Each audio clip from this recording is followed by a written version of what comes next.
வணக்கம் நண்பர்களே, அனைவரும் சந்தோஷமாக இருக்க வேண்டும்.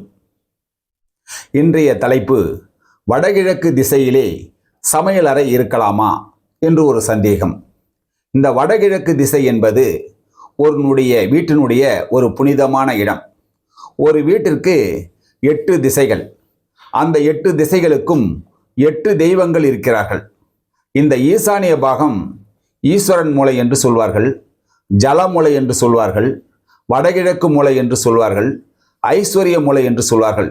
இப்படி பிரதானமான இந்த மூலையிலே சமையலறை வைப்பது என்பது தவறான ஒரு அமைப்பாகும்.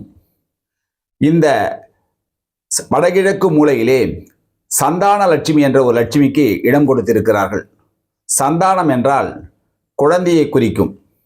அந்த குழந்தை உடைய வளர்ச்சிகள் இந்த வடகிழக்கு திசையிலே சமையலறை வைத்தால் மிகவும் கெடு பலனை தரக்கூடிய அமைப்பாக இருக்கும். அதனால் வடகிழக்கு மூலையிலே சமையலறை வைப்பது சால சிறந்தது கிடையாது. கவனமாக நீங்கள் வேறு ஒரு இடங்களிலே சமையலறை வைத்தால் நன்றாக இருக்கும். நன்றி.